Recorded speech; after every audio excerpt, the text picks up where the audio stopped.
Unang tugtugin ang gusto mo at ako sa iyong papango. Kahit ano ay pag-isayo, ang mga ibon ay sumusunod sa iyo.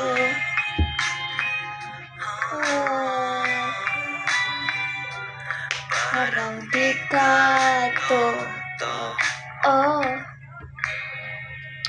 kabisado ko na ang tamis ng iyong labi.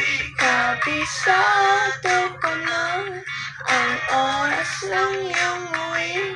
Di na kailangan pa na ikaw ay magsalit na.